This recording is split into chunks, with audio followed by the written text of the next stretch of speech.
Hi everyone. Okay, I'm gonna get started now. Today we're going to be talking about counting and probability. So before we get into that, let's talk about a function called the factorial function. So the factorial function can be applied to all positive integers. So it indicates the product of all integers leading up to the number. And the symbol for a factorial is the exclamation point. So for example, we have 5 factorial is equal to all the numbers leading up to 5 multiplied together. So 1 times 2 times 3 times 4 times 5, which is 120. Oops. Okay. So let's look at this problem here. It says, what is 12 factorial minus 10 factorial? So we could multiply all the numbers in 12 factorial and all the ones in 10 factorial, but there's probably a faster way to do it. So we can treat 12 factorial as 12 times 11 times 10 times 1, and 10 factorial would be 10 times 9 times 8 times 1. Well, you realize that this 10 factorial, this 12 factorial actually contains a 10 factorial inside of it. So what we can do here is distribute this 10 factorial. So since 12 factorial is equal to 12 times 11 times 10 factorial, actually. So we're doing 12 factorial minus 10 factorial. We can rewrite this as 12 times 11 times 10 factorial minus 10 factorial. So we can also write this like 10 factorial. We factor out a 10 factorial, and we have this. Then we're left with 10 factorial times 131. This still isn't super easy to do without a calculator, but this is a more simplified form of doing this. And when you do it, it comes out to this very large number. But so in this example, it wasn't too useful to factor out this 10 factorial, but in other problems, it might be useful. If, let's say, if this were 5 factorial or something, it'd make the calculations a lot easier. So maybe we'll find the next example of C canceling to be a little more useful here. So we have, what is 20 factorial divided by 18 factorial? So this is basically times 18, 17, and then we divide by 18 factorial, which is 18 times 17 times 16. And again, you notice that we have these terms here that will cancel out. Then we get 20 times 19, which is equal to 380. So here we see how basically breaking up a factorial and seeing terms that are inside of it will save you a lot of time.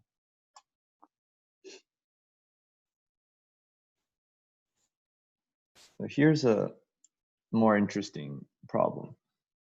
They ask for what is the units digit of the sum of 1 factorial plus 2 factorial plus 3 factorial plus 4 factorial plus 5 factorial all the way up to 15 factorial. So let's start with 1 factorial.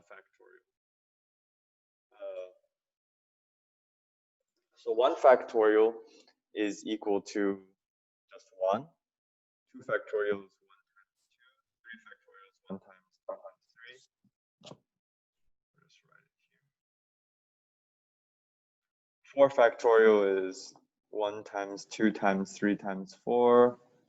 5 factorial is 1 times 2 times 3 times 4 times 5. 6 factorial is 1 times 2 times 3 times 4 times 5 times 6, and so on. So let's just evaluate this. Then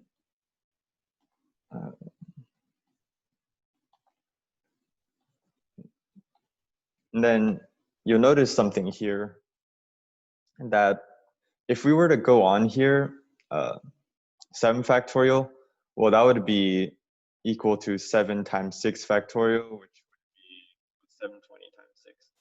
And you notice that the units digit here for 7 factorial will be a 0. And the reason is because after 5 factorial, we have a 2 and a 5 in 5 factorial. So that makes the whole number a multiple of 10. And whenever you have a multiple of 10, you're going to have a 0 at the end. And if you multiply this multiple of 10 by any other integer, which is exactly what we're doing when we're taking higher factorials, you're still going to have this factor of 10. So you're always going to have this 0 at the end of the number. So that means that for any factorial, so I'll write any factorial greater than 5, we'll have a 0 is the units digit. So when we're looking for the units digit of the sum of 1 through 15 factorial, we only have to look for the sum of 1 through 4 factorial in reality. So then we have 1 plus 2 plus 6 plus 24. And then our units, when you add this up, you'd get 33, which makes our units digit 3. So our answer is units digit is 3. Does that make sense?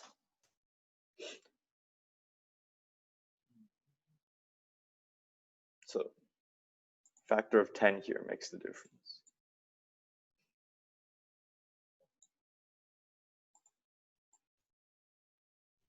So let's stay on this topic of these zeros at the end of factorials. So another tip is that to find the number of zeros at the end of factorial, you can count how many 5s there are as factors. So as I said, each 0 at the end of a number represents a factor of 10. So if we split up 10 is 2 times 5. And when we're multiplying numbers, let's say like, just 1, 2, 3, 4, 5, 6, 7, 8, 9, 10. You notice that 2s pop up all the time. Each of these numbers contains a 2, but 5s appear less often. So when we're looking for 10s, we're looking for 2s and 5s. But 2s appear way more often than 5s. So you'll know that you'll at least have as many 2s as you have 5s. So if we're going to try to find the number of 10s that appear as factors, we only need to count the number of 5s. So as an example, if we're trying to find how many zeros were at the end of 25 factorial, we look at what numbers inside of here contain 5. So we have 5, 10, 15, 20, and 25. So this number contains 1 5 because it's 5 times 1. This one also contains a 5. I should write it here. This one, 10 contains a 5, 15 contains a 5, 20 contains a 5. 25 actually contains 2 5s because it's 5 squared. And when I say contains a 5, I mean it contains 5 as a factor. So then our total number of 5s will be 1, 2, 3, 4, 5, 6. So we have 6 5s here, which will mean that when you do 25 factorial, you have 6 zeros at the end of the number. I'll write down 6 zeros at n. So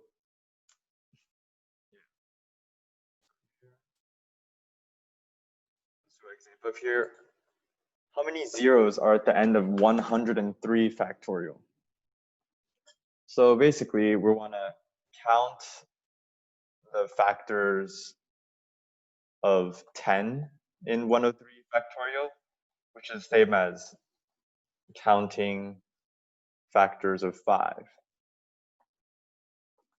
So we have from 103, from 0 to 103, well, we have 20 multiples of 5.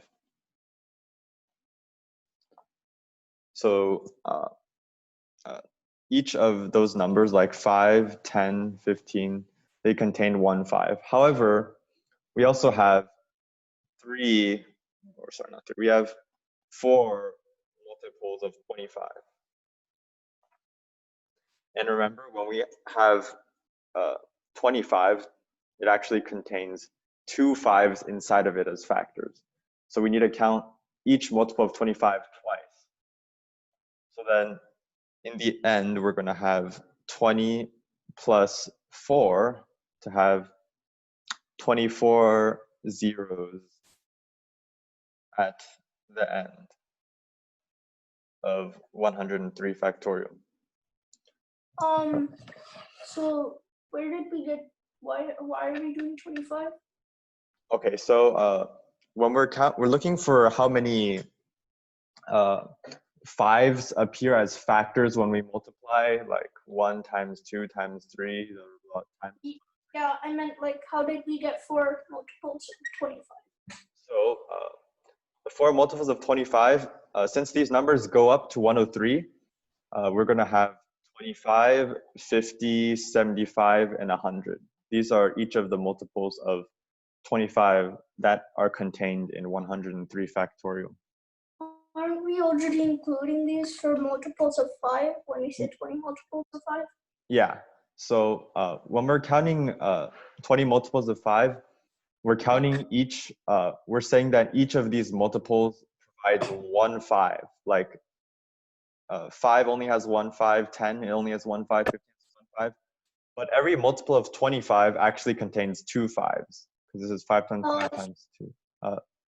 5 times 1, 5 times 5 times 2, 5 times 5 times 3. So we need to count an extra 5 for each multiple of 25. So it's going to be 24. Yeah. So we have the 20, and then we add the additional 4 to get 24. Thanks. Good question. So here's a special case. This is not very intuitive, but when you have 0 factorial, the value of 0 factorial is 1. So I can do a short, it's not really a proof, but it makes this a little more acceptable. So if we have n, let's say we have n factorial, then we divide this by n minus 1 factorial. Well, this is just going to be n times n minus 1 times n minus 2 dot dot dot times 1 over n minus 1 times n minus 2 dot dot dot. So then this term here and this term here will cancel out, and then we get it. What we're saying is n factorial over n minus 1 factorial equals n. So let's try, what if we said n equals 1? Then we would have 1 factorial over 1 minus 1 factorial is equal to 1. Isn't it n? Yeah?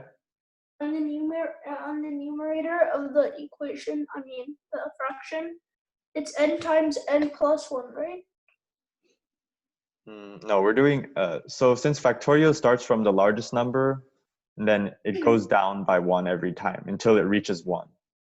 So if we're starting at n, then we're going down to n minus 1, n minus 2.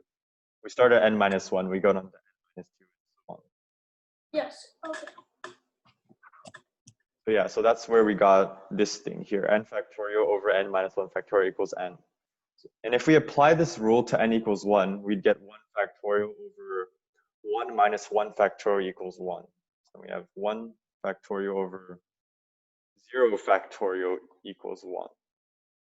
Well, 1 factorial is 1, so we have 1 over 0 factorial is equal to 1. So the only way this works is if 0 factorial is equal to 1.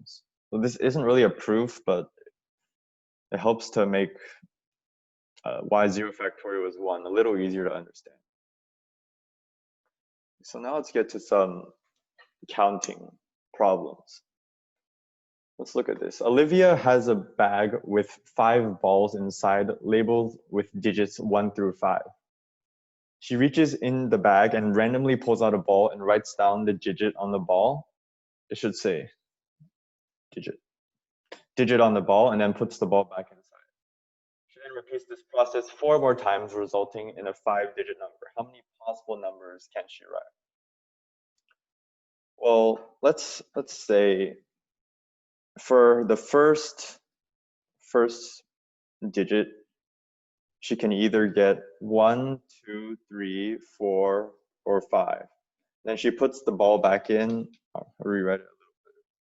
Puts the ball back in, and then she pulls again for a second digit.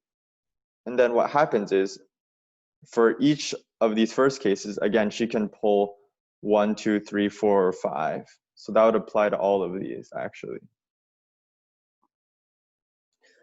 And then for the third pull, again, she can pull 1, 2, 3, 4, and 5. So what we have here is a multiplication problem. So see if you can follow here.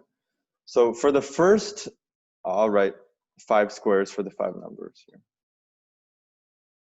So for the first digit here, there are 5 choices. So I'm going to write the number of choices inside. And then for each of these 5 choices, the second one can also be 5 numbers. Or I should write it outside. Actually, no, I'll leave this 1, 2, 3, 4, 5 for which digit is first, second, third, fourth, fifth digit. First, second, third, fourth, and fifth digits here. So for the first digit, she has 5 choices. For the second digit, she still has 5 choices for each of those 5 choices. For the third, she has 5 choices for each of the choices before. And then same for the fourth and fifth. So the total amount of numbers she can write would be 5 times 5 times 5 times 5 times 5. So this is equal to 5 to the 5th power, which is, I believe it's 3125. So that is the total amount of numbers she can write. So does everyone understand why we can just multiply these together?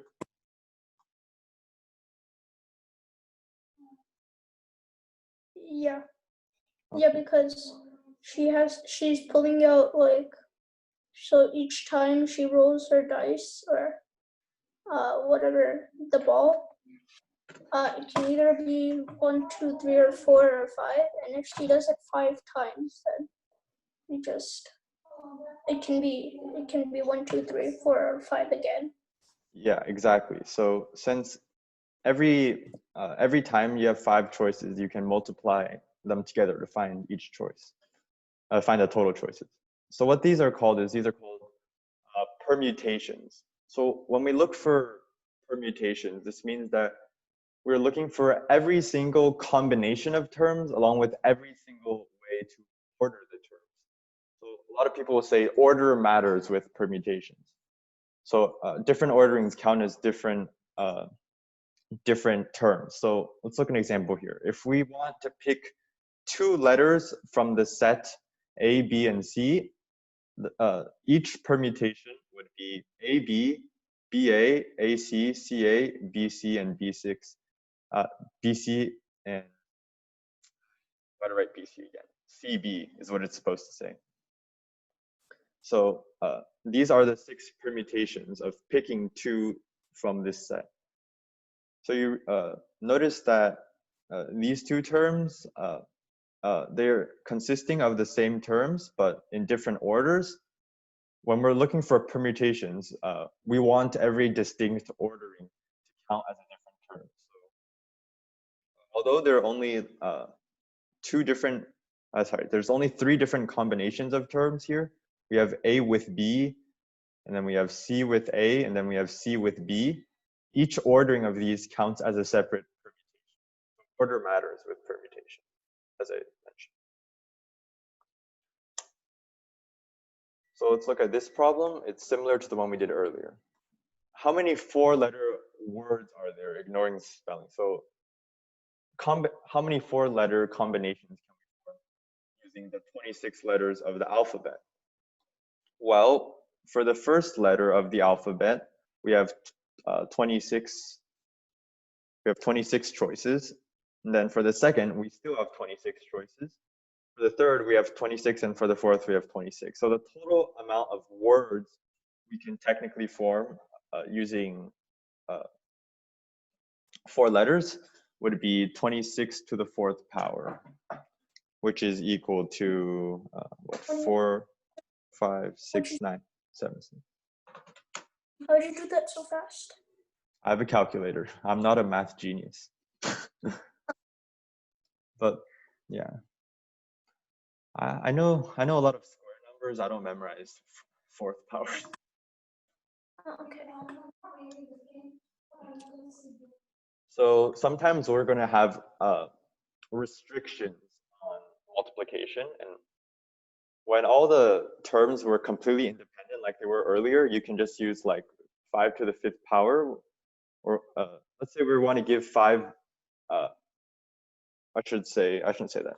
But here we could just do 26 to the 4th power, because every time you can pick 26 terms, but sometimes you can't just multiply by the same thing every time.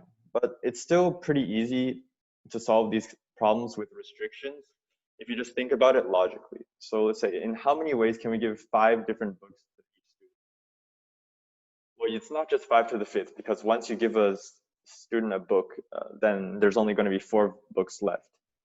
So if we just keep that in mind, we can still approach this in the same way. So if we're giving 5 books to 5 students, well, let's say the first student has 5 choices. The second student only has 4 choices. The third student has 3 choices. And then the fourth student only has 2 choices left. And the last student has no choice at all, because all the other books are taken. So then the total amount of ways here would be 5 times 4 times 3 times 2 times 1, which is 5 factorial, actually. This comes out to 120. Let's look at some examples of this. This is the same problem as earlier. Olivia has a bag with 5 balls inside labeled digits 1 through 5, and she pulls out a ball and writes the digits on the ball and puts the ball aside. But this time, she doesn't put the ball back into the bag, she puts the ball aside. So what happens is that for the first one, she has 5 choices. For the first number, she has 5 balls in there, so she has 5 choices. But then later, after she puts that aside, you only have 4 choices left. And this is just like the example we just did. And instead of having 5 to the 5th power, we have 5 factorial as our answer. Because can you go back to the other problem, the alphabet problem? yeah. Me. This one? Yeah. So how did you get 26 to the power of 4? For the first letter, we can put any letter from A through Z. So there's 26 choices here. And the exact same is for the second letter here. We can still pick any letter from A to Z. So notice here, we're not worrying about repeating letters. Repeating letters is fine. So that's why this 26 will stay at 26.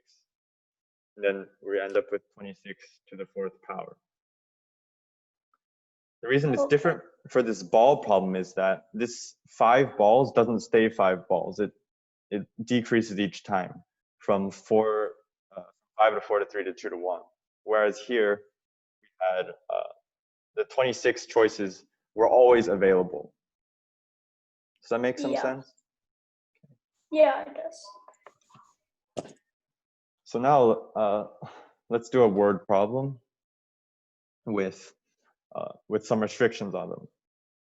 How many 4-letter words are there with vowels in the middle 2 places and consonants in the other 2 places, and with no letter repeated? So now it becomes more complex here. So what are our vowels? We have A, E, I, O, U, and we're not going to count Y.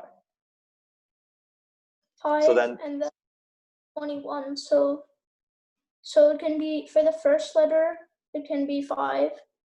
The second letter, 21. Third letter, 21. Oh no, sorry, in the middle spaces it said, okay. So in the middle ones, you can say 5, and then in the other ones, you can say 25. I mean, 21.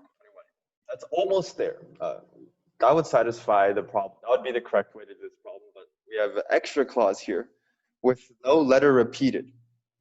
So then what we have instead is, let's just do the vowels first. The vowels are in the middle two here. So you have a choice of 5 vowels for, let's say, this one. But the problem is, you also have another vowel here, but since no letter can repeat it, the vowel you put here is no longer available. So you only have 4 choices left here. Yeah. And then for the two consonants, you do the same thing. You have 21 choices here, but then you only have 20 choices here. So this is your answer. 21 times 5 times 4 times 20. And then if you multiply that out, you're going to get 21 times 20 times 20. So 21 times 400, which is going to be 8,400. Okay. Yeah. Okay, let's do another one. How many 5-digit numbers end with 1, 2, or 4 are there with no digit repeated? Let's write it down. Let's look at the restrictions they give us. They end with 1, 2, or 4. So this last number here can be 1, 2, or 4. So this leaves us with 3 choices, which are 1, 2, or 4. Now let's look at something here. When we're picking this number here, this is the first digit of a number. And when you're writing a number, you never write 0 as the first digit. So basically, what we can choose from here is 1 through 9. But one of these numbers, 1 through 9, is already taken by the last digit. So what we have is actually only 8 choices here. So let's look at this number here. Normally you'd have, since it's not the first digit of the number, 0 becomes available as a choice. So we have 0 through 9, but 2 of the numbers are taken by the first digit and the last digit. So you're going to have 0 through 9, there's 10 numbers there. Minus 2, you're going to have 8 choices here. Then for these 2 numbers, we're going to have 1 less than we had for this number, because it's still, we're choosing from 0 through 9, but we can't use the numbers we've already chosen. So then we're going to have 7 and 6 here. 7 choices for this number and 6 choices here. So is everyone following so far? Why we have 8 choices here, 8 choices here, 7 choices here, 6 choices here? Aren't you repeating both having 8 choices because they could be the same number, right? Yeah. So the reason it's going down is because we can't have a repeated digit. And the reason that this one is 8 and this one is also 8 is because although we're losing a number that's already used, we're gaining 0 as a possibility, because 0 cannot be the first. So Okay. then our final answer is 8 times 8 times 7 times 6 times 3. But it's like, it could be random, right? Couldn't both be like, you have 8 choices, right? 1 through 9 and 0 through 9. They could both be 8, right? Yeah. So they can both You're not be 8. allowed to do that though. So then, Yeah, it says with no digit repeated. yeah. Oh, sorry. When I said they, so they cannot both be 8, for example. This number here, when I write 8 here, that's not the number here, it's the number of choices, number of possibilities. Yeah, it could be 5 and 5 though, because both ranges have 5 in them, right? Yeah, but once, how should I explain this? Once we have, once we pick any digit here, for let's say let's say we pick a digit for this one. Let's say we pick 5 here, right? So this 5 is no longer available for this one, and we're accounting for that when we're decreasing by 1. So when you see this 8 become a 7 here and the 7 become a 6 here, the reason that our choices are going down is because we're avoiding any number we've already picked. And so we already account for avoiding any repeats when we're doing this multiplication.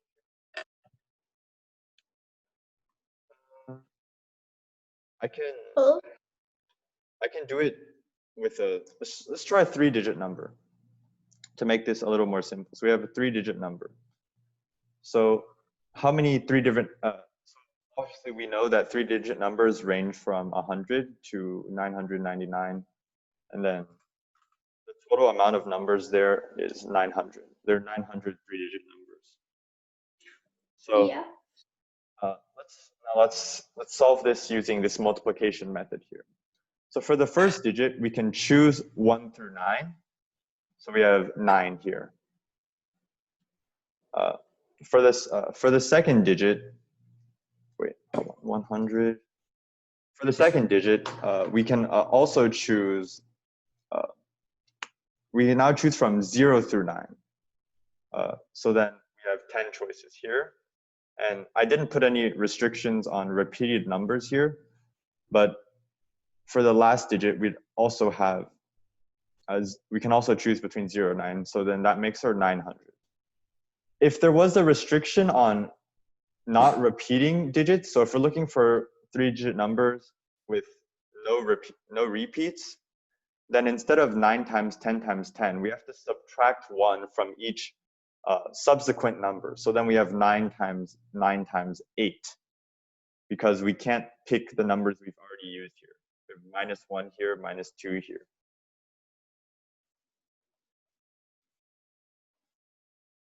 Hello. So, yeah. Is there a, so what part here is the most confusing? I'll try to explain it a little better.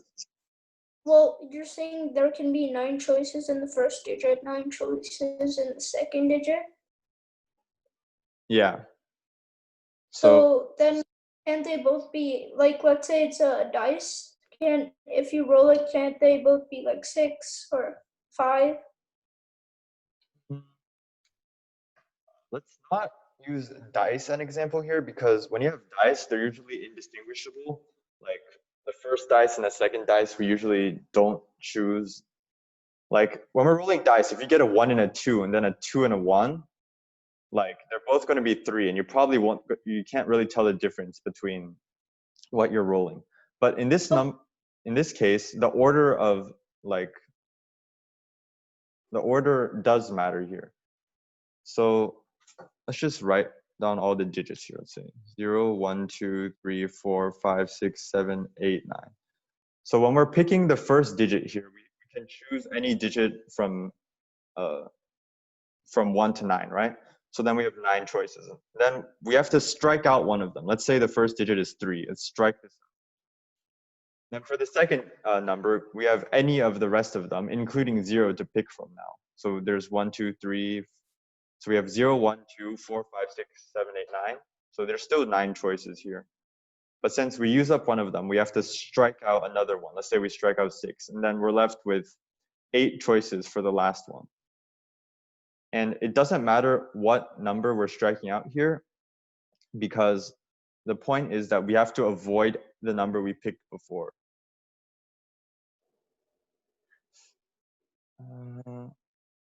I'm not sure if I can explain this better with this example, but for now, let's move on and see if another example will make this more clear.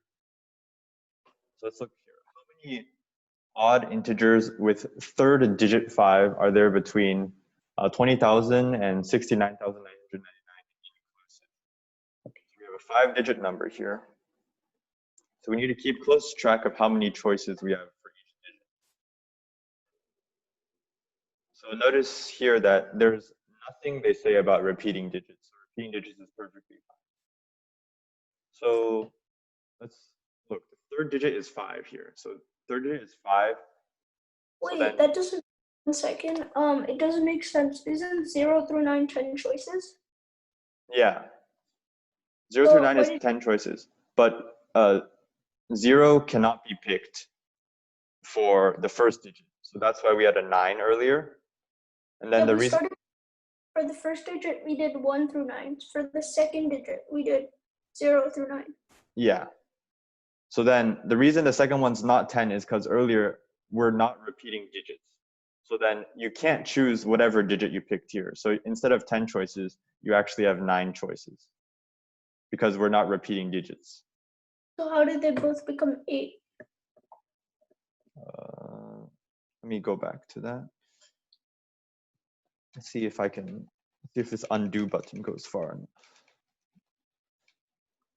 Okay, so how did these both become 8? Well, first, the reason for that is because for the problem earlier, it said that the last digit had to be 1, 2, or 4. So we defined the last digit first because it has the most restrictions on it. So that means that each of the digits 1, 2, or 4 is already taken by the last digit. So that means we cannot pick one of these digits, 1, 2, or 4 from here. Shouldn't it be like 8 7 or something like that, or Yeah, 7 7? so the reason it's 8 here is because we have the digits from 1 through 9, right? Minus 1, because the last digit is taking up one of those choices. Okay. Then for the second digit, we have 1 through 9. We have 0 through 9 now because, well, the second digit can be a 0. Except we have to subtract 2 now because the last digit takes up a number and the first digit took up a number. Okay. So then maybe it doesn't make too much sense, but you'll understand it pretty quickly with a few more examples. So let's continue with this one. So it says odd integers with a third digit 5. So this between 20,000 and 999. So what we're going to do is look at the restrictions. So the third digit has to be a 5. This has to be a 5, which means that there's only one choice for a number here, and that's 5 because, well, it tells you it's 5. And then it also says that these are odd integers. That means for the last integer, it's going to be a 1, 3, 5, 7, or 9. So here we have 5 choices here. And then let's look at what else to tell us. This number is between 29,000 and not 29,000, 20,000 and 69,000 something. So that means that this number here can range from 2 through 6. So it can be 2, 3, 4, 5, 6. So there are 5 choices for the first number. And then for the remaining 2 numbers, well, they can be any number from 0 can be any digit from 0 through 9. So each of these is going to have 10 choices. So our answer will be 5 times 10 times 1 times 10 times 5, which is going to be 2,500.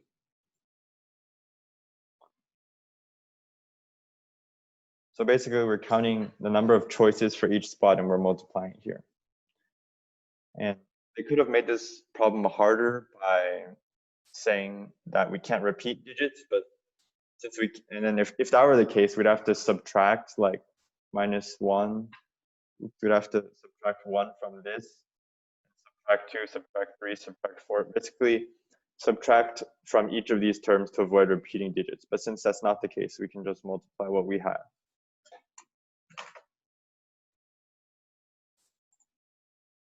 So, is there a blank slide here?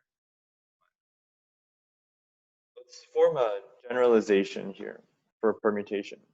So in how many ways can n people be seated in a row of n chairs? So let's say let's do some examples here. Let's say we have 2 people. Let's start with 1. We have 1 person and 1 chair. I'll make a, oops.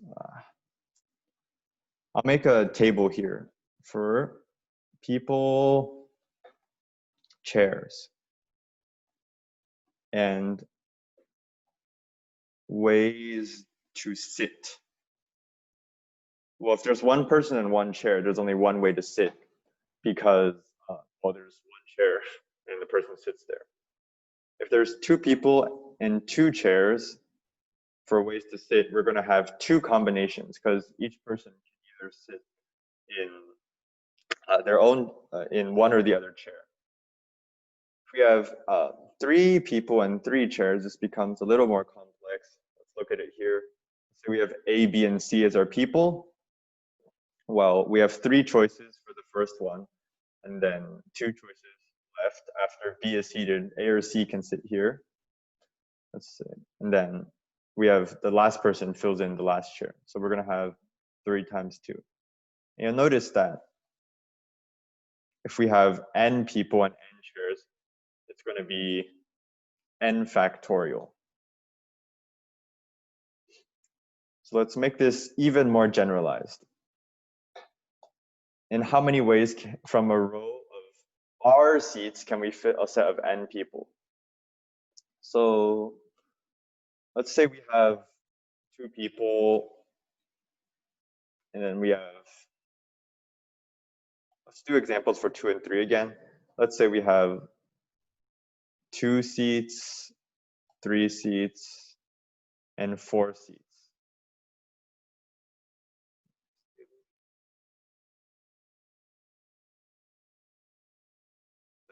So, and let's actually, this is the ugliest table I've drawn, but let's have R seats, and then I should probably write it a little higher. R seats, and then we have N people.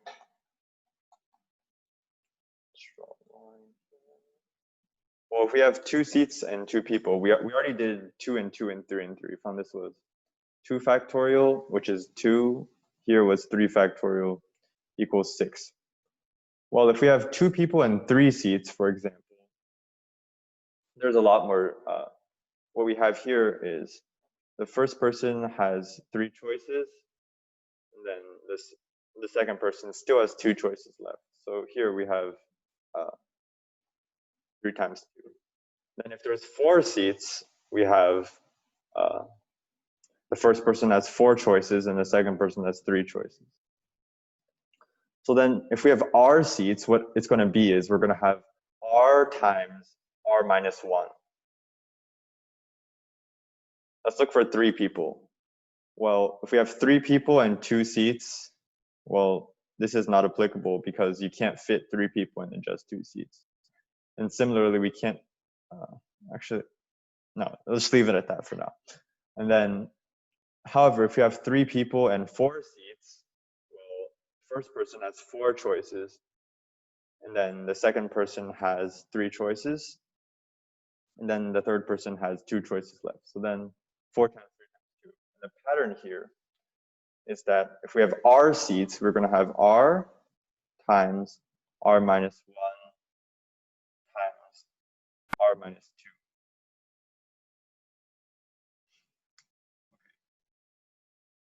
So let's see. If we have n people here, let's see. If we have n people, and let's say we're seeing them in 2 seats, well, we're going to have, this won't make too much sense because we don't know if n is within the boundaries here. But if you notice a pattern here, we have R here, then we have R times R minus 1, and we have R times R minus 1 times R minus 2. So then let's see if this makes any sense. Well, our formula for n people is going to be R times R minus 1, R minus 2 dot dot dot times R minus R minus n plus 1. So if we look up here and we plug this in, you notice that this works here because R minus n plus 1 for 3 here, and R here, that'd be R minus 3 plus 1, which gives us our R minus 2. and the same for the other one. So this is our equation here and this is actually the equation to find any permutation of terms. So let's make this look a little nicer. So r times r minus 1 times r minus 2 dot dot dot dot dot is just going to be r factorial.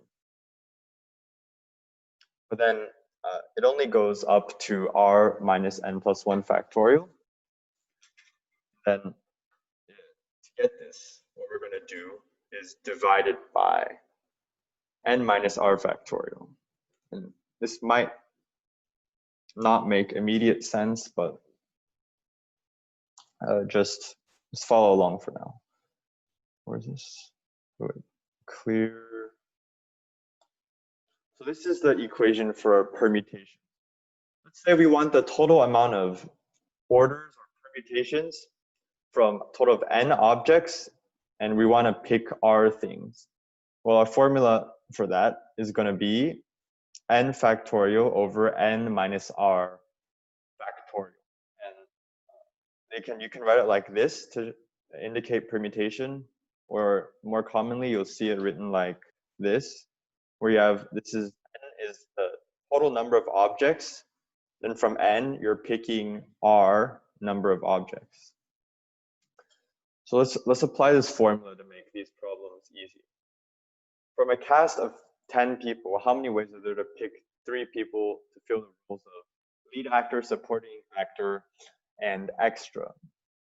Well, if we were to do this with a formula, we have 10 p3, which is equal to 10 factorial over 10 minus 3 factorial. So we get 10 factorial over 7 factorial, which is equal to 10 times 9 times 8, which is equal to 720. That's what we're going to do using the formula. And if we want to check it, well, intuitively, this makes sense because we have 3 different roles here. And for the first one, you have 10 people to choose from. Then after that person fills the role, you have 9 people left to fill the second role and 8 people left to fill the last role. And that matches what we have when we use the formula.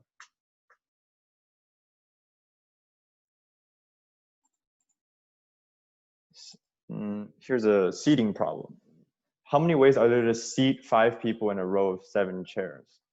Well, this is the same as you have basically 7 and then, oops, not 7, and then you're picking 5. So this would be 7 factorial over 7 minus 5 factorial, which is equal to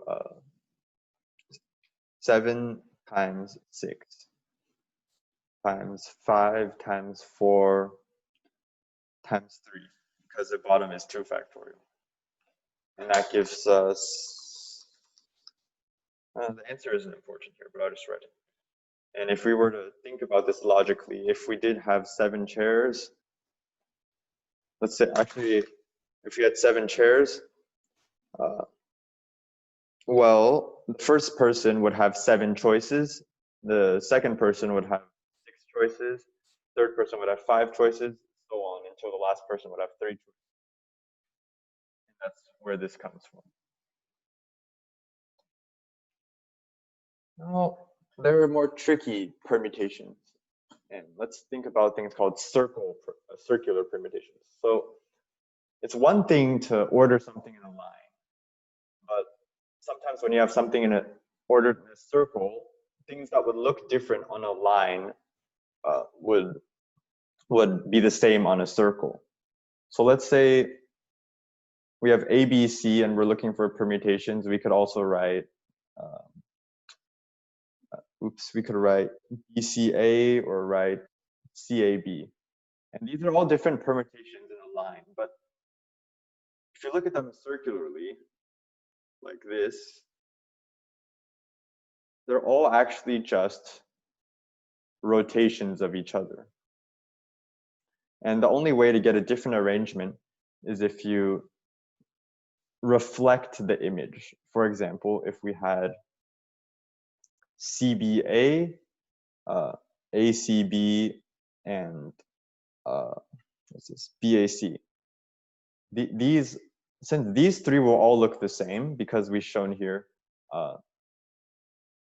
they're just rotations of each other, and with a circle, the rotations are counted as the same.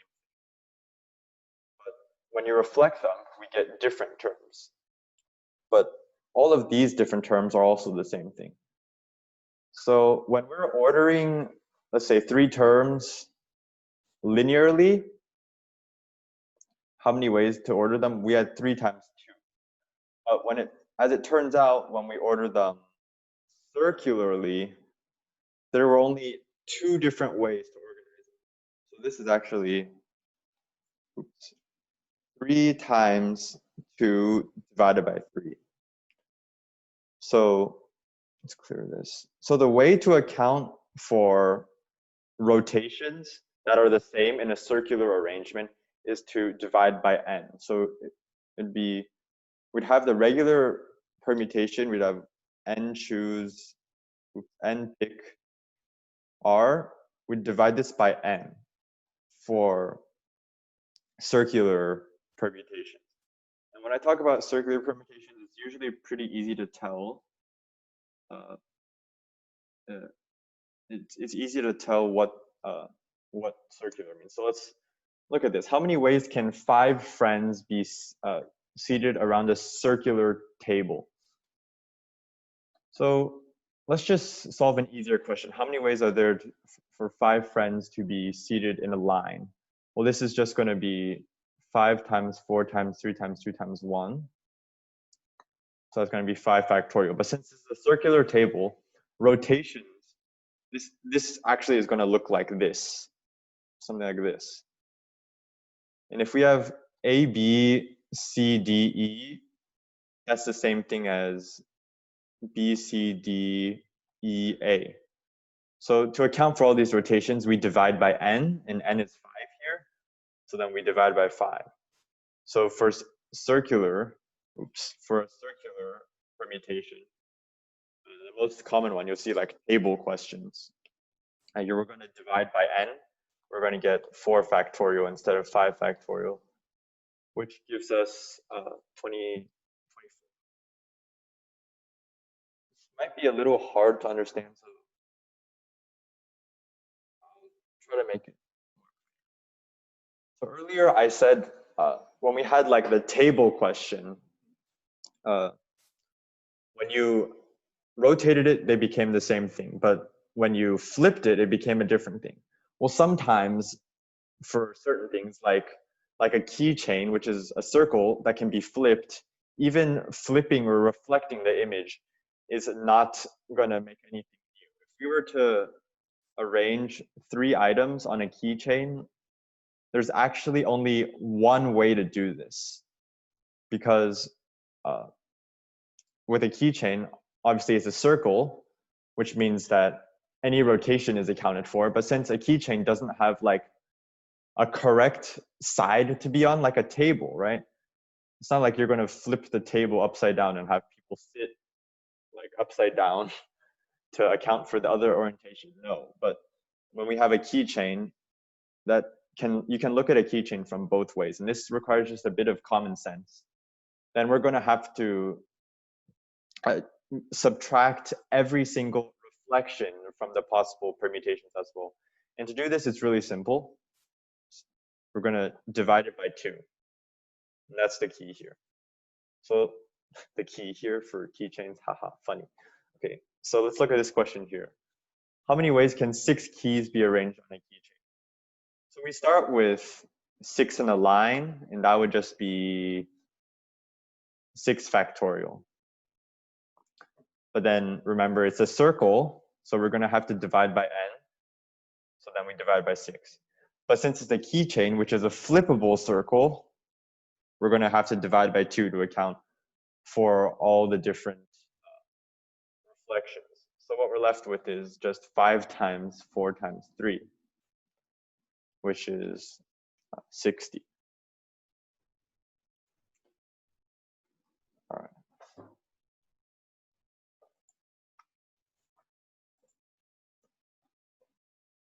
So let's move on to a different topic here. Distinguishability. So problems can be changed by manipulating whether objects or box or their containers are distinguishable or not. Let's do an example. So from a cast of 10 people, how many ways are there to pick 3 people to be extras? So earlier we had this exact question, but we had 3 different roles, but now it's all the same role. So let's say we have these 3 roles, then we have 10 choices, then 9 choices, and then 8 choices, and then that would give us 720 choices. But the problem here is that since they're all the same role, the order of which we pick them does not matter. So remember with permutations, we said that the order mattered. So if we pick this person first, let's say we pick person A first and then person B and then person C, that would be different from picking person B and then A and then C. But when they're the same role here, so if these roles are not distinguishable, we have to count these as the same item, since reordering these terms here is not going to change anything. So what we're going to have to do here is actually divide by the number of ways there are to arrange 3 people. Because for every one way, every one combination of 3 terms, we're actually counting it 6 times. We're counting ACB, BAC, BCA, CBA, and CAB. When we do 10 times 9 times 8, we're counting these all as separate terms. But in this situation, we want them all to count as the same term. So we're going to have to divide by 6 here. So then the actual way to pick 3 people from a cast of 10 people, when all these 3 people, they're considered to be in the same role, then this becomes 720 divided by 6, which is only 120. So this example here, where the order doesn't matter, like all these different orderings, they all count as only 1. This is called a combination as opposed to a permutation. So let's talk about combinations now. So when we're looking for combinations, we don't care about the order. So when we have the same terms in different orders, reordering does not count as a separate event. So let's do the example here. We have combinations of 2 letters from the set ABC. The only 3 combinations are AB, AC, and BC. And there are only 3 here. So earlier we said, like, when we were counting permutations, we'd have the pairs BA, CA, and CB. These would count as different permutations. But when we're looking for combinations, these don't count because they're just reordering. So remember that in combinations, we're disregarding all orderings because they do not count as separate terms. So let's look at examples that result from combinations. In which ways can I choose 4 people from 11 trainees to form a K-pop group?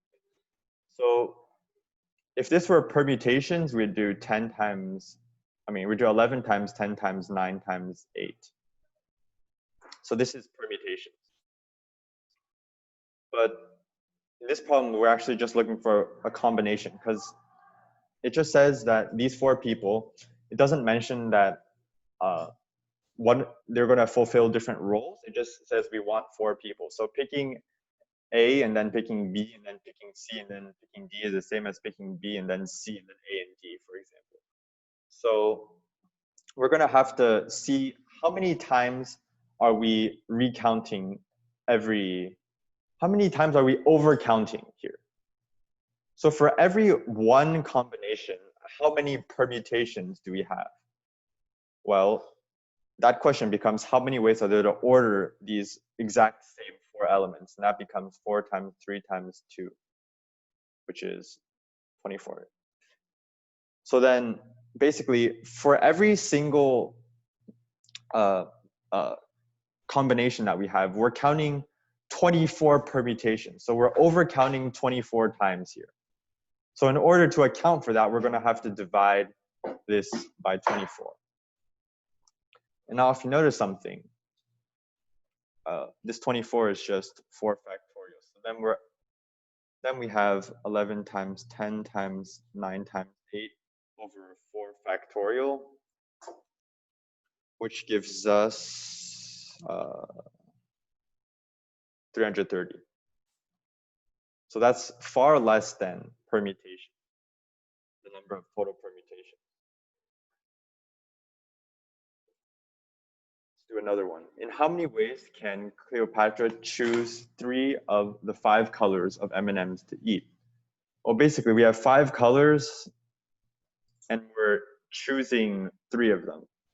And then we can tell that this is not a permutation, but it's a combination because the order of the colors doesn't matter here. So if we picked like red, green, blue, that's no different from picking green, blue, red or something. So then we have 5 times 4 times 3, but we divide by 3 factorial because there are 3 factorial ways to arrange the same elements, and that's how many times we're overcounting. So wait, the probability is still will be close. Okay. I'm sorry, I didn't hear that very clearly. Can you repeat that or write it in the chat because I couldn't hear what you said. Sorry.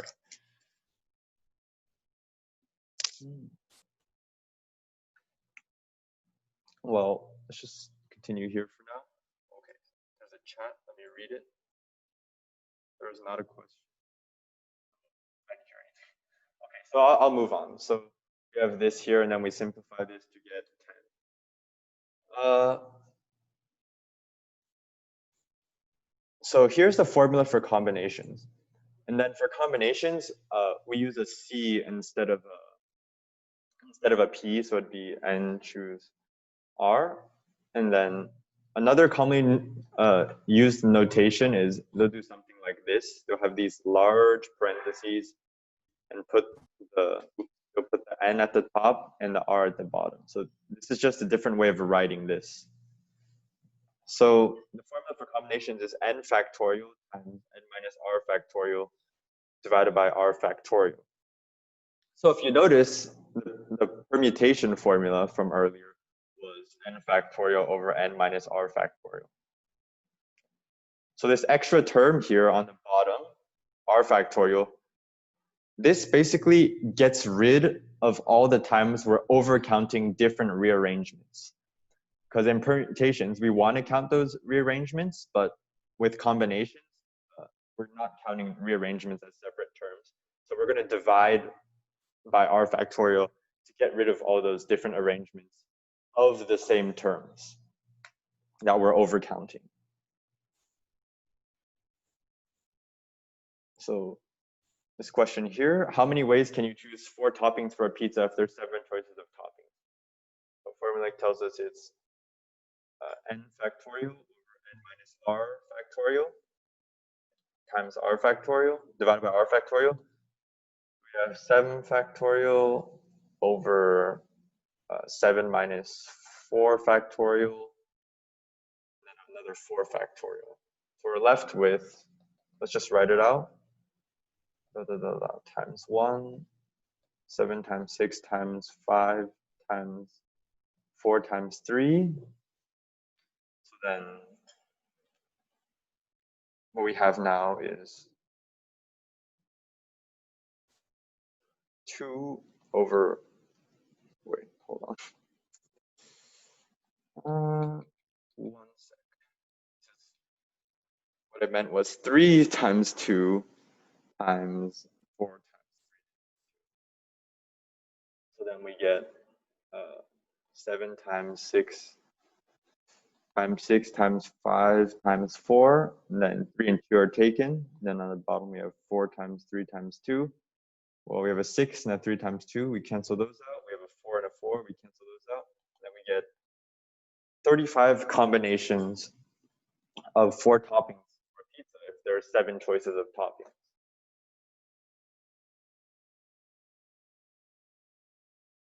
So for some counting problems, we can approach it differently. So instead of counting the things we want, we can count the number of things we do not want and subtract from the total amount of things.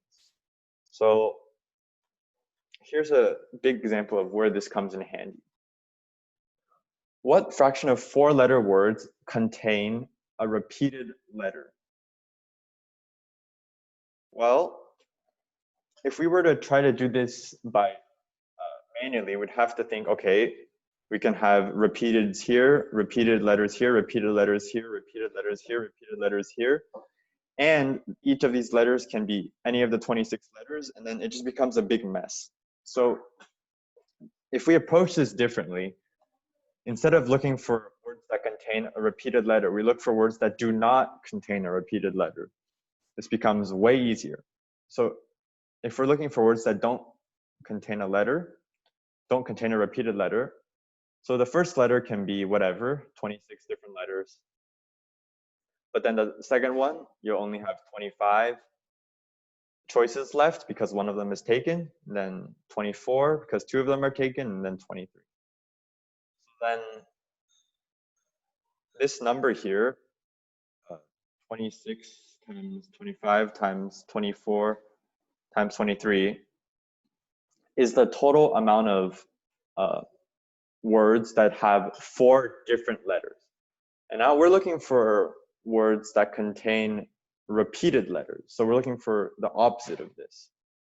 Well, to find this, well, we can just find the total amount of letters. Remember, we said that the total amount of letters, total amount of words we can form using the letters is 26 factorial. So then our answer here would be the total amount of 4-letter words that do contain a repeated letter would be the total amount of letters subtract the words that have all different letters. And then they ask for what fraction of them. So then we could just divide this by 26. 26 to the 4th power. And then if we were to solve this, that would give us 1 minus 26 times 25 times 24 times 23 over 26 to the 4th power. And we're going to leave it at this because you can easily evaluate this if you had to calculate.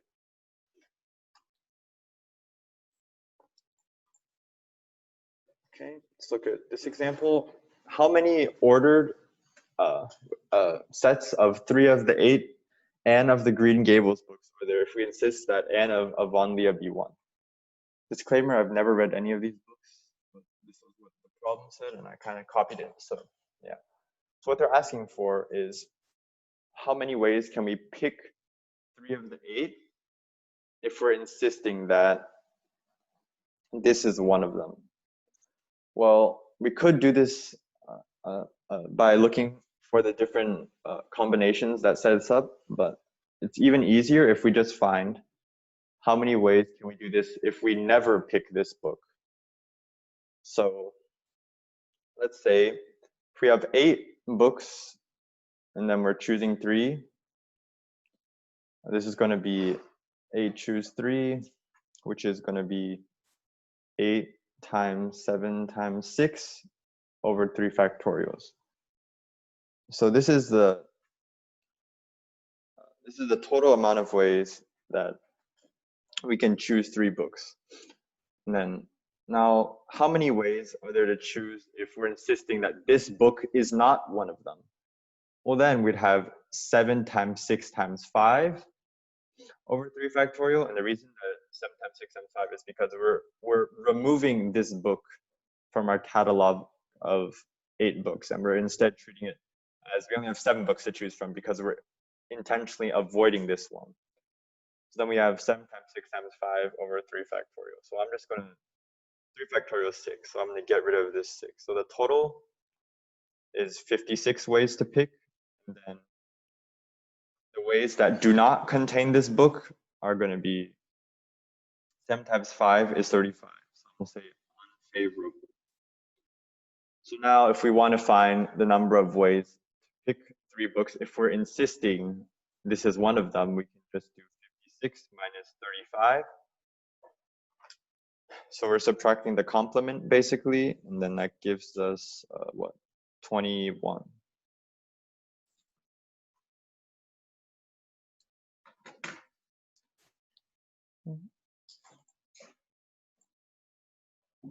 So sometimes you're gonna have more complicated problems, and in these you're gonna have to analyze the case carefully.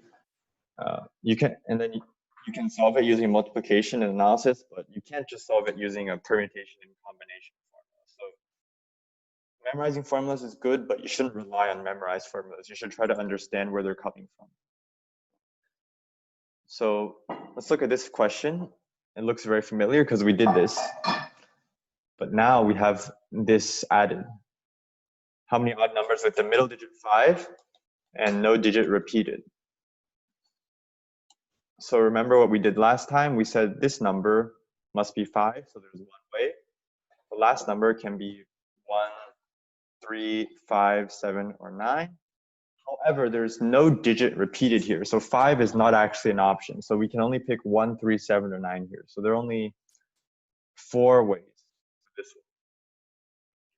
And then it's still between 20,000 and 69,999. So this can be 2, 3, 4, 5, 6. Except you have to remember that we already used 5. So we can't use 5. And then we're left with 2, 3, 4, and 6. However, this is where it becomes even more complex because here we could have also taken the 3, but we could have not taken the 3 there. So this is where we have to do case work. So we split this into 2 questions now. Case 1, last digit is 3. And then case 2, not 3. The last digit is not 3. So then you have to solve these on an individual basis. So case 1, if we pick the last digit was 3 here, well, let's solve the problem like that. So we have 5 and 3 here. So and then for the first digit, since 3 and 5 are taken, we can only pick 2, 4, or 6. So 2, 4, 6, we only have 3 ways here. And then for the last 2 digits, there'd be 0 through 9, except for one of them, 3 of the digits are already taken. So we're gonna have 10 minus 3 to have 7 choices here, and then 6 here because 4 choices are taken. So for case 1, if the last digit is 3, we're gonna have 3 times 7 times 1 times 6 times 1 possibilities. Okay, now we have case 2. I'll label this case 1. Case 2, the last digit is not 3. So again, we have 5 here, there's one way, and then this last digit is not 3, but it's still an odd number. So we choose from 1, 7, or 9. So there are 3 choices here.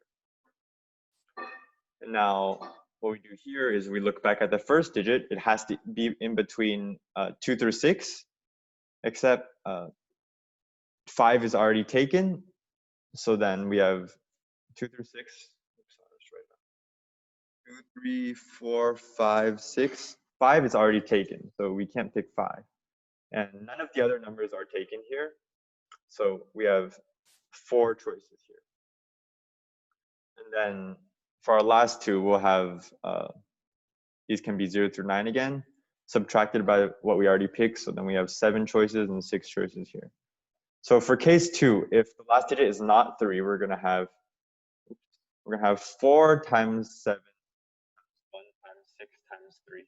And these are the only two cases because either the last digit is 4, or either the last digit is 3 or it's not 3. There's no other case. So for harder problems, you're gonna have like even more cases, and that's just a pain. But let's see what we have here. So we have 3 times 7 times 6, 126. And then we have 4 times 7 times 6 times 3, 504. So our total possibilities would be the sum of these two cases. So we have 126 plus 504. And that gives us our answer of 630 numbers. So that's pretty interesting. In this huge range, when you have all these conditions and you have no digit repeated, then you only have 630 choices.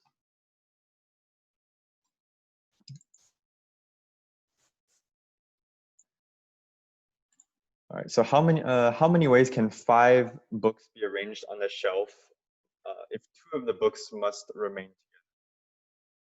So here are 5 books arranged on a shelf. So what they say is that 2 of these books must remain together. So 2 of these books here, if they're next to each other, we can, this must be a pair.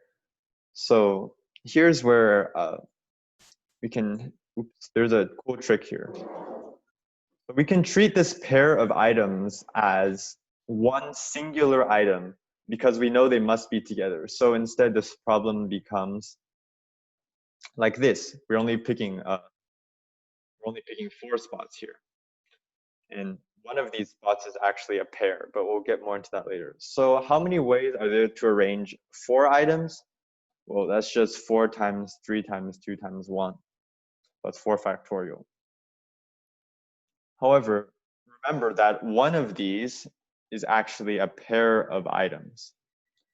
So for every permutation we discussed here, there's actually a pair here. For a pair, there's 2 ways to arrange these in a pair. Let's say books A and B were a pair.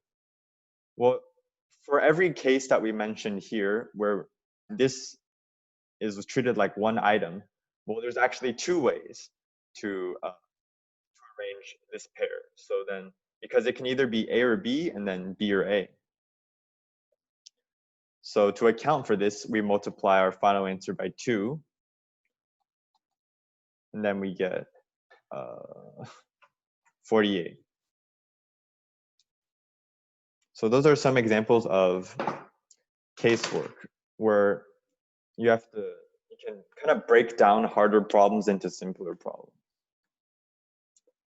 And here's an interesting corollary with combinations. So the number of combinations is the same as if you choose a complementary number of items instead. So what this means is n choose r is equal to n choose n minus r. So let's look at an example here. So if we had like 5 spots, and we want to pick, let's say we want to pick 4 of them to fill.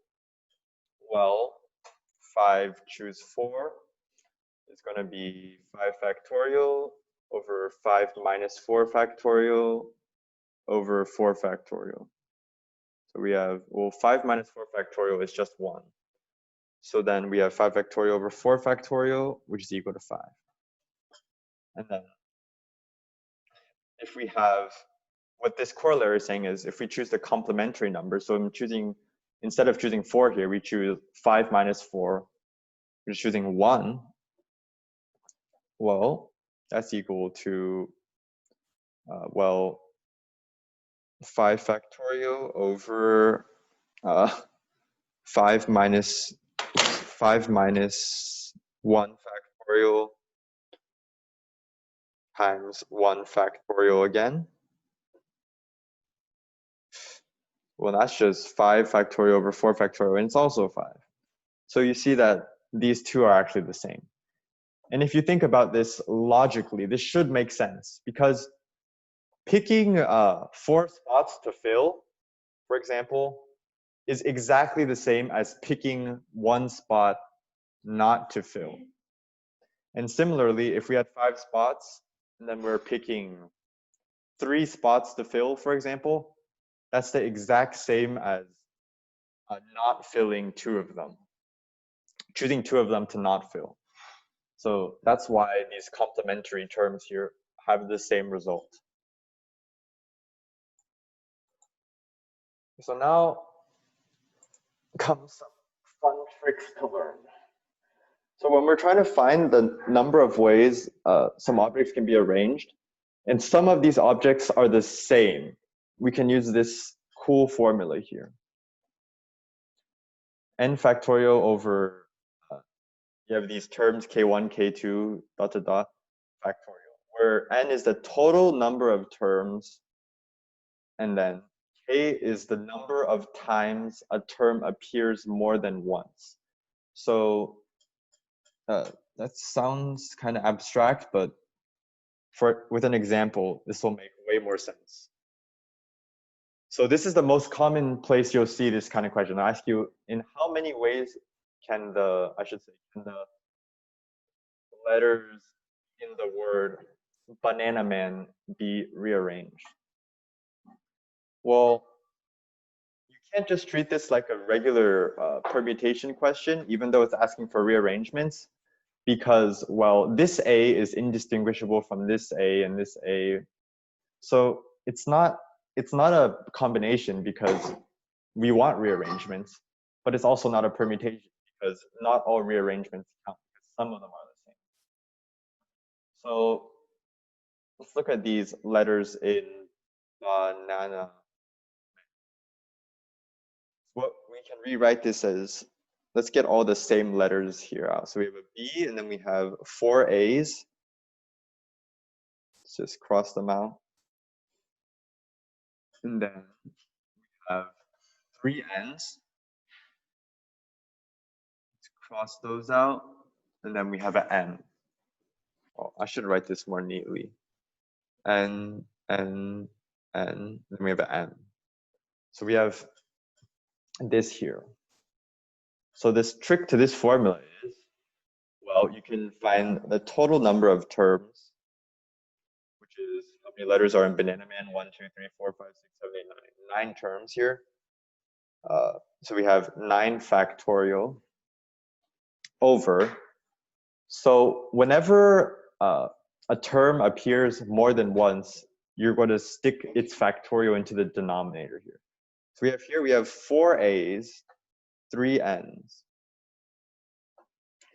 So what we do is, well, we put a 4 factorial down here and the 3 factorial down here. So mathematically what this does is it gets rid of all the rearrangements of these specific A's or these specific N's, because we don't want to overcount.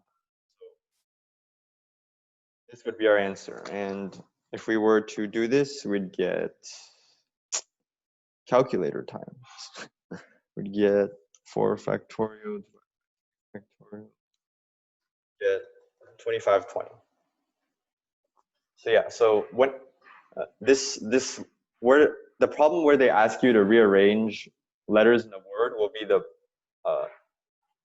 be the most common place where you see this, but you're also going to see it in problems where whenever you have rearrangements of items, but some of the items are actually the same item, are indistinguishable, I should say. Here's another cool trick. It's called the stars and bars method. So it's also known as the ball and urn trick, but basically it tells us the way to distribute k indistinguishable objects into n distinguishable bins. And let's do an example here. Let's say we have 3. Oops, my bad. Let's say we have 5 items, five toys, and let's say we want to give it to 3. Let's say we want to give it to 2 children, and so every child can have anywhere from 1 to 5 toys, or 0 to 5 toys actually. So they could have one kid could have 0, one kid could have 5, one kid could have 1, 4, and then etc. So if we want to solve this problem, if we think of it this way, let's say we have these 5 indistinguishable. So let's say we have like, I'll use stars to represent the toys, 5 toys. Well, how many ways can we give them, split them within 2 children? Well, if we want to split something into 2, we need to have one divider. So we can draw a divider here, which leaves 0 here, 5 here. We can draw a divider here, which would leave 1 here and 4 here, etc. So basically, this problem becomes, where can we put this divider? We can put it here.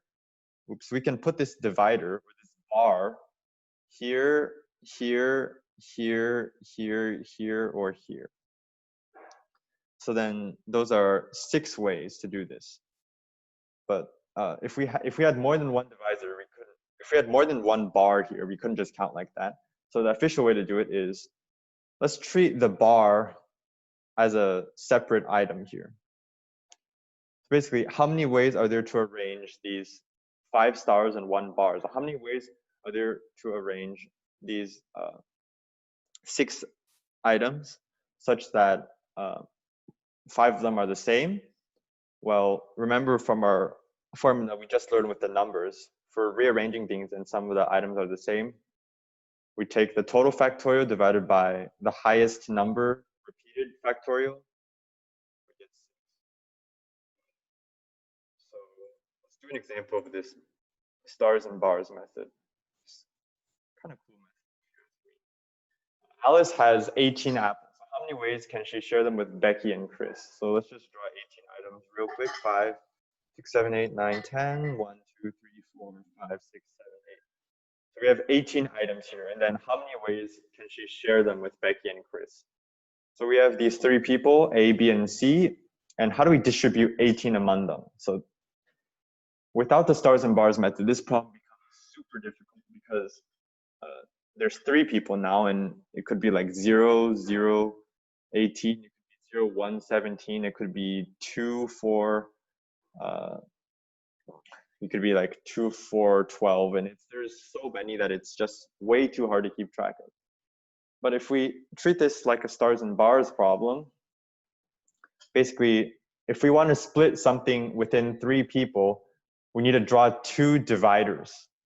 And that will split things into 3 groups. So for example, if we draw 2 dividers, we have this group here to the right, one to the left, one to the middle. And even if we had 2 dividers like at the very end, well, that means this person gets 0, this person gets 0, and this person gets all 18. So essentially now we have 18 stars and 2 bars. So then to arrange this, remember we can do a total of, what is this? 20 items, and 18 of them are the same, and then 2 of them are the same. So we have 18 factorial over 2 factorial times 8, oops, my bad. We have 20 factorial because it's the total amount of items. And you have 2 factorial times 18 factorial. So then you have 20 times 19 over 2 gives you 190 ways. Does anyone have any questions or want me to review something, or does this make kind of sense, at least?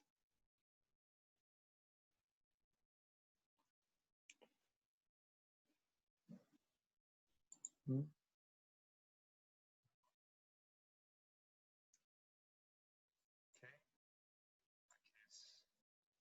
Seems like we're okay here. Now we'll finally get to probability. So once you learn how to count things, probability problems are super easy to do. So basically, if you can count the number of favorable outcomes and the number of total outcomes, then you just put one over the other. And a lot of problems can be solved using multiplication in the same kind of mindset you would use to solve these counting problems.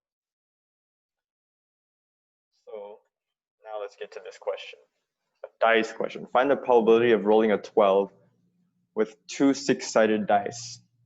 Well, how many ways are there to roll 2 die? So let's solve this using permutations here. For the first one, you have 6 possible choices for each of the numbers 1 through 6. For the second one, you also have 6 choices for the numbers 1 through 6. And so there's the only way to roll a 12 is to get 6, 6. So then there's only one way. So then our answer is literally just 1 over 36. Very simple.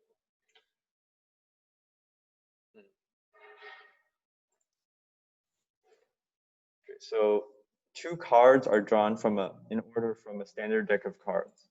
What is the probability that the first is a spade and the second is a heart? All right, so let's look at the total amount of ways. Let's count the total amount of ways there are to draw cards. Well, you have 52 ways to draw the first card. And then after that, you have 51 cards left. So you're left with 52 times 51. And then, so they want the probability that the first is a spade and the second is a heart. Well, let's count the number of ways that we can do this. So, oops. So in a deck of cards, right, we have 52 cards. There's four suits, and each of them have ace through 10, and then jack, queen, king. We're disregarding jokers here. So how many spades are there? Well, a spade is a suit, so we have 13. 13 ways to choose a spade. And then for the second to be a heart, well, we have 13 hearts as well, so we are going to have this as our answer. And we can simplify this because 13 over 52 is 1/4. And we're left with 13 over 204. So yeah, so probability questions are really just counting questions.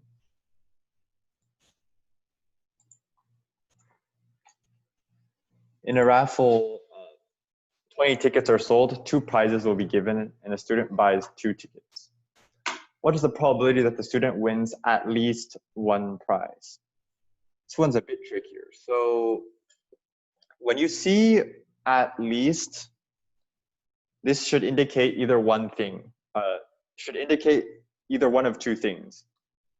One thing is that you're going to have to do casework, which is never fun and it takes a while. Second case, you have to solve for the opposite. So casework in this situation wouldn't be too bad because this is at least 1 prize and 2 prizes are given. So we'd only have 2 cases here. We'd have either 1 prize, this case 1 here, or case 2, we'd have 2 prizes 1. But what if they said 3 prizes were given? Then we'd have to do a 3rd case, and that's just painful. Because at least 1 prize indicates anything more than 1. So it can get messy there. So in this problem, we're actually going to do the strategy where we solve for the opposite of what we want, then subtract it from the total, just like we did with the counting problems. So what's the opposite of winning at least 1 prize? Well, it's winning no prizes. And even if we're giving out 16 prizes, the opposite of winning at least 1 prize will always be winning no prizes. So let's find the probability that this student wins no prizes. So there are 20 tickets are sold, and the student has 2 of them. So the probability that one of these students' tickets are not chosen will be any one of those 18 other tickets, so 18 over 20. So that's for the first prize. And then for the second prize, we're going to have, there will be 19 tickets left to pick from.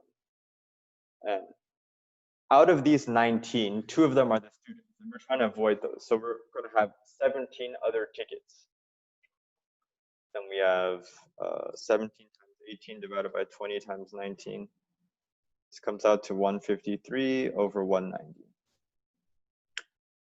So this is the amount of unfavorable outcomes. This is the probability that he wins no prizes. But we want the probability that they win at least one prize, which is the complement. So what we're going to do is we'll do 1 minus this, because 100% probability, well, that's just 1. So then we're going to get, oops, it's going to be 190 minus 153. My math is awful.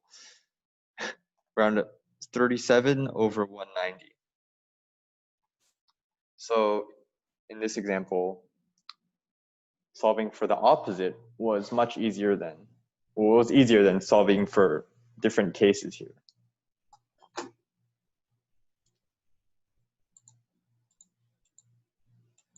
Oops.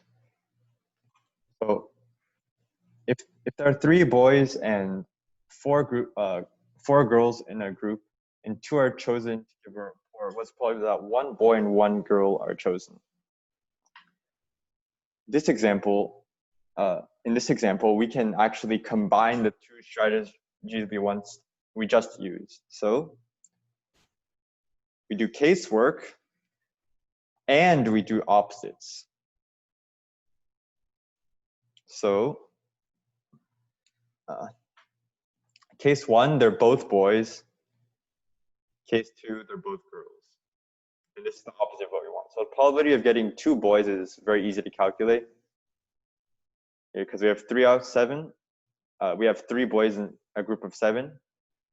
So probability of both being boys would be 3 over 7 times 2 over 6. And both girls would be 4 out of 7 times 3 out of 6.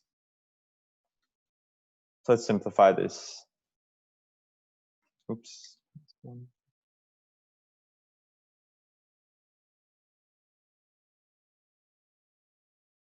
then these are our 2 cases. Let's add the cases up. So the probability that when we choose 2 people from this group of 7, this is the probability that they will be the same gender. And of course, this is the opposite of what we want. We want 1 boy and 1 girl. So then we're going to do 1 minus 3/7 to get 4/7. And the reason this is useful here is because when you're picking boys and girls, then if we're directly trying to find the probability of 1 boy and 1 girl, it becomes a little more difficult, because then we have to consider picking a boy first or a girl first or a girl first or a boy first. And this way is very, I think it's easier to understand, and it's pretty fast as well. So here's the last question of the day. 2 digits between 1 and 9 inclusive are selected at random. The same digit may be selected twice. What is the probability that their product is a multiple of 3? So for a product of 2 numbers to be a multiple of 3, what this is that it means that one of the numbers, at least one of the numbers is a multiple of 3. And then the problem here is that, well, we have so many different cases here. If we were to do casework, we would say the first number is a multiple of 3, the second number is not, and then, or the first one is, the second one isn't, or they both are. So instead of solving 3 cases here, we're going to use the opposite method. And then the opposite method tells us that we can search for no numbers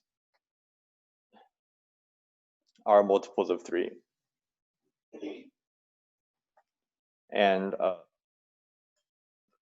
the biggest like hint for using this opposite method is at least, because when you see at least, usually that means you're going to have to solve for a bunch of cases. But if you want to avoid that, usually you can try to using opposite methods. So what's the probability that no numbers are multiples of 3? Well, multiples of 3 are 3, 6, or 9. And then from digits through 1 through 9, there's 9 choices. 1 through 9, there's 9 choices. And we can't choose any of these 3. So there are actually only 6 choices.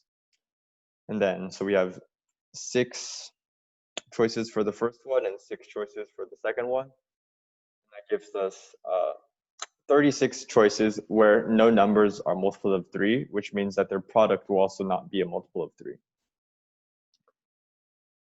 And then the total amount of